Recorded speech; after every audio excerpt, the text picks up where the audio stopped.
시편 120편 1절에서 7절 말씀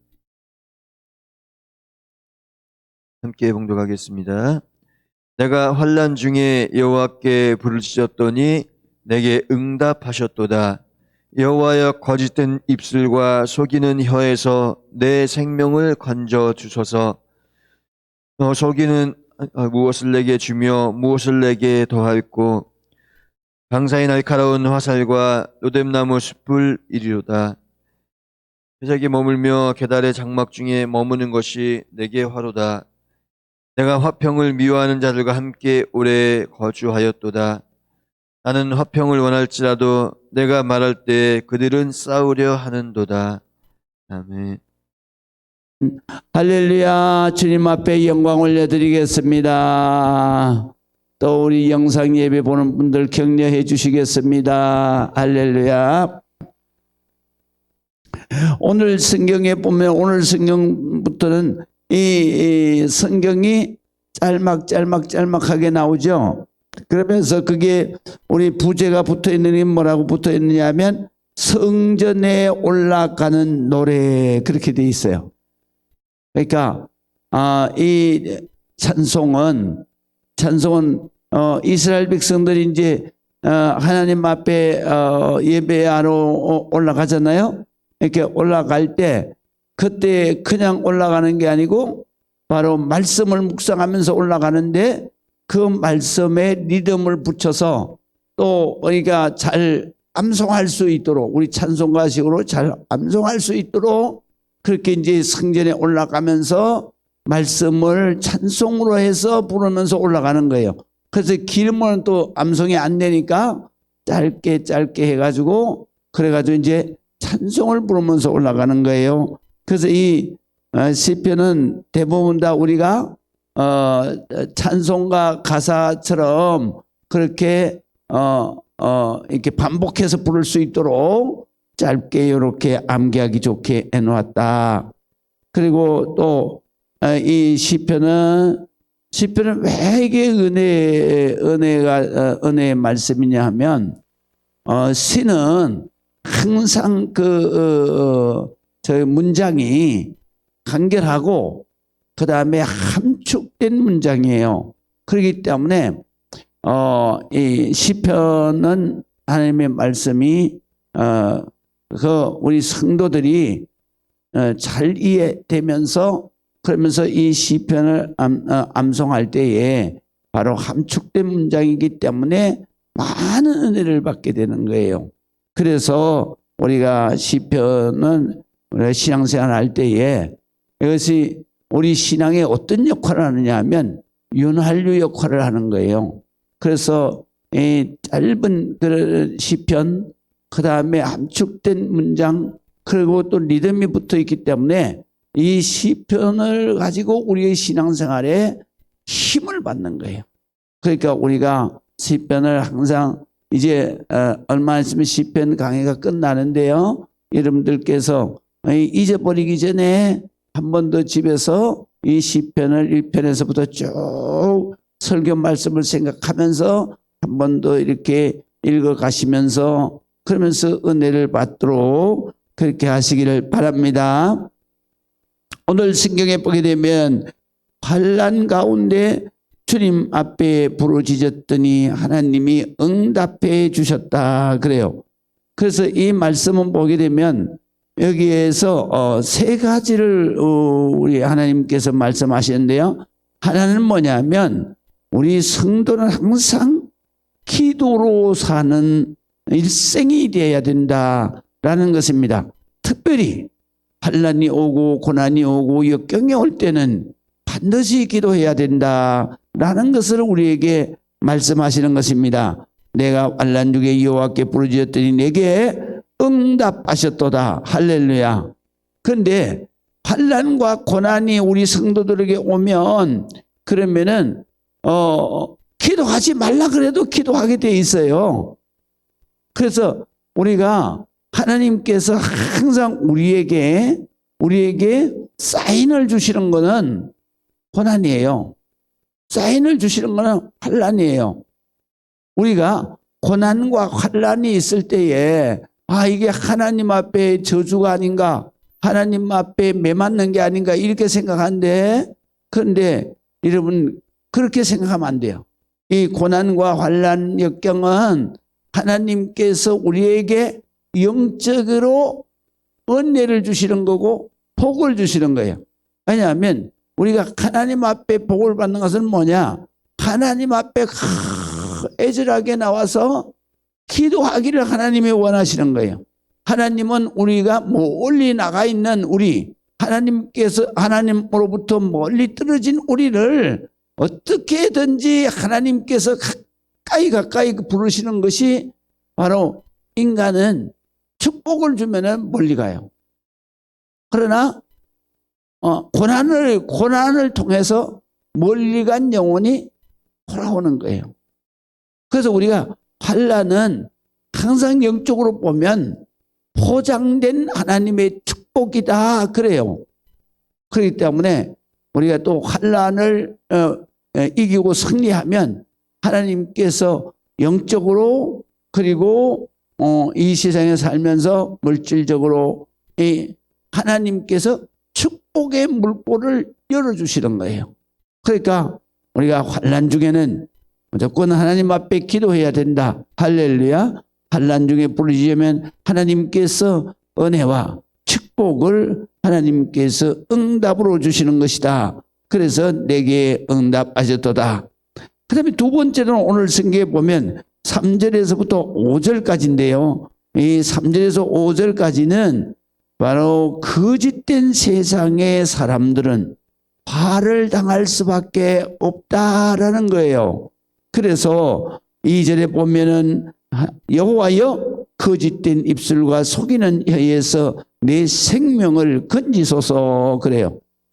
세상의 모든 사람들의 생각과 그리고 그들의 말과 그들의 행동을 쫙 보세요. 그게 보면은 대부분 다 거짓된 입술. 다른 성경에는 거짓된 입술 이랬는데요. 다른 성경에는 입술, 혀를 뭐라고 그랬냐면 바로 말이라고 번역했어요. 그래서 거짓말하는 자 이렇게 번역을 했어요. 그래서 거짓된 입술과 속이는 혀에서 네 생명을 건지소서. 너 속이는 자여 무엇을 내게 주며 무엇을 내게 더할꼬. 장사의 날카로운 화살과 노된 나무의 숯불이로다. 매색에 머물며 계달의 장막 중에 머무는 것이 내게 화로다 그랬어요. 그래서 거짓과 그리고 이 속이는 혀, 이건 뭐냐면 그 영혼을 누가 지배하고 있느냐? 거짓의 영인 사탄 마귀가 지배하고 있는 거예요. 그 이 속이는 자인 바로 사탄 마귀 악령이 지배하고 있는 거예요. 그래서 지배하고 있으면서 그러다 보니까 그 생각을 지배하고 있으니까 그 생각이 수단과 방법을 가리지 않고 자기 이 욕심을 챙기기 위해서는 그냥 거짓말도 서슴없이 하는 거예요. 그 다음에 속이는 말도 서슴없이 하는 거예요. 그러니까 세상이 시끄러운 이유는 뭐냐면요. 사탄 마귀가 거짓의 영이 역사하고 속이는 자가 역사하기 때문에 자기의 욕심, 자기의 이익을 위해서 누구에게든지 그냥 거짓말하고 그 다음에 속이고 그렇기 때문에 거기에 사기를 맞고 그러다 보니까 그것을 시비를 걸게 되는 거죠. 그래서 재판을 하고 소송을 하고 막 그렇게 되는 거 아닙니까? 그래서 오늘 성경에 보면 그러한 가운데서 내 생명을 건져주소서 그래요. 그건 우리 성도들의 기도입니다. 우리가 이 세상을 살아가는데 우리 믿는 사람들에게도 거짓의 영 속이는 자가 사탄 마귀의 역사가 항상 마음속에 유혹하는 거예요. 그래서 유혹하는데 거기에서 유혹에서 우리를 건져 주시옵소서. 그러니까 우리가 우리가 진실되게 살아가면은 그러면 큰 화를 입을 것 같은데 그래도 하나님께서 진실되게 살아가도록 하나님이 우리를 인도하시고 그 다음에 진실되게 살아가는 그 영혼을 하나님이 지켜주시는 거예요. 그렇기 때문에 우리가 항상 바로 세상에 거짓된 세상 사람들과 같이 살지 아니하고 하나님 앞에 진실된 말씀으로 사는 여러분들이 되시기를 주의 이름으로 축원합니다. 그래서 바로 너 속이는 혀요. 그러니까 속이는 말을 아는 자요. 무엇을 내게 주며 무엇을 내게 더할고 장사의 날카로운 화살과 로뎀나무의 숯불 그랬는데요. 여기 보면 장사의 날카로운 화살 이거는 화살은 죽음을 의미하는데 장사의 날카로운 화살이다 이거예요.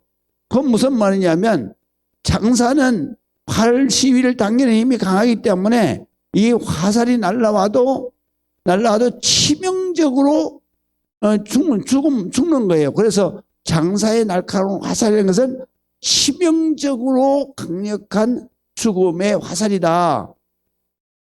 그렇기 때문에 거짓과 속이는 자는 반드시 멸망한다는 의미예요.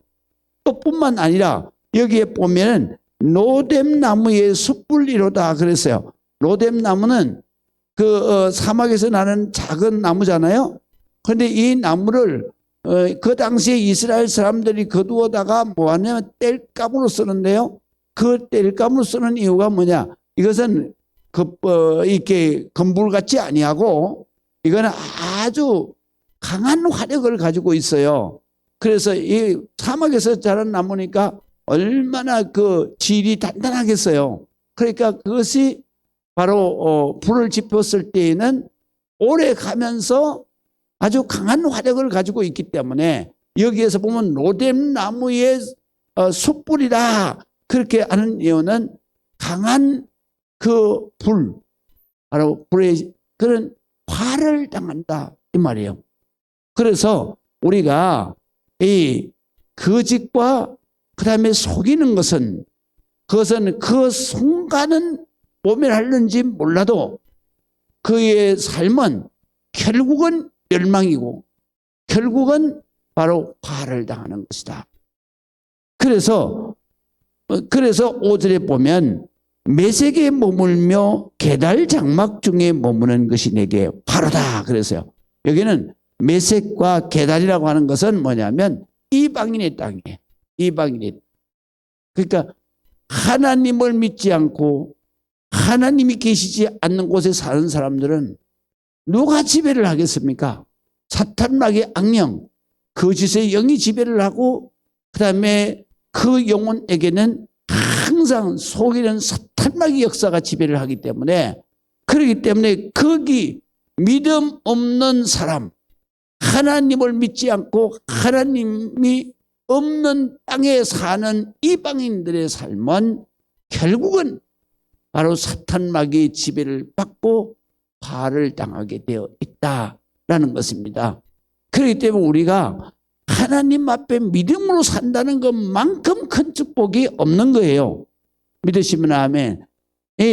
우리가 믿음으로 사는 것은 하나님의 큰 축복일 뿐만 아니라 바로 이 땅 위에서도 복이지만 더 큰 복은 영생의 복이에요. 우리가 영생의 내 삶에서 이 세상에 사는 우리의 삶을 보면 한순간의 점 같다 그랬어요. 그러니까 이 세상에 우리가 막 고난의 삶을 살면 굉장히 고난의 많은 삶을 고통을 당하는 것 같잖아요.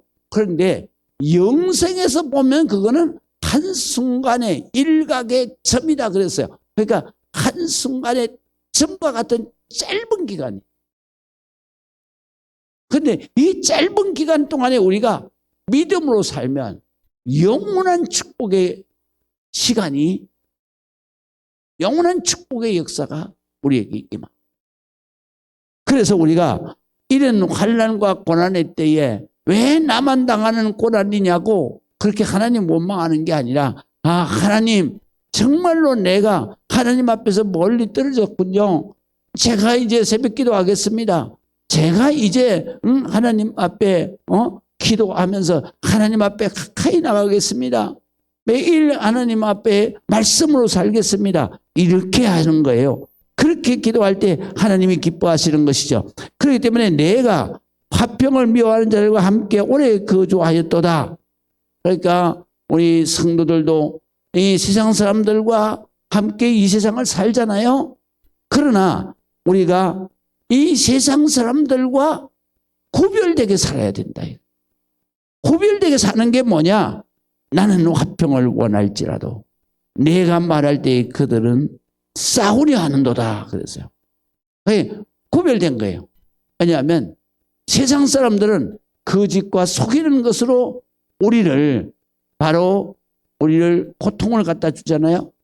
그렇기 때문에 우리가 항상 화평으로 하나님의 말씀을 전하면서 사랑으로 우리가 살자 그랬는데, 세상 사람들은 항상 거짓과 속이는 그 사탄마귀의 영이 쓰여 있기 때문에 우리에게 항상 갈등을 유발하는. 그래서 우리가 세상 사람들, 그런 사람들을 위해서 우리가 전도해야 되고, 그 다음에 우리가 기도해야 된다. 할렐루야. 내 주변에는 믿는 사람이 많은 게 아니라, 안 믿는 사람, 불신자가 많은 게 아니라 성도가 많아져야 돼. 그래야 내 삶이 축복이 되는 거예요. 기도하시겠습니다. 아버지 하나님의 은혜를 감사합니다. 주님을 찬송하고 기도합니다. 오늘도 새 아침을 주심을 감사합니다. 새 능력 주실 줄로 믿습니다. 새 은혜 주실 줄로 믿습니다. 오직 주님의 은혜에 찬송하며 살게 하여 주옵소서. 말씀을 즐거워하여 묵상하며 살게 하여 주옵소서. 하나님 앞에 기도한 모든 것이 응답되게 하옵소서. 예수 그리스도의 이름으로 기도합니다. 아멘.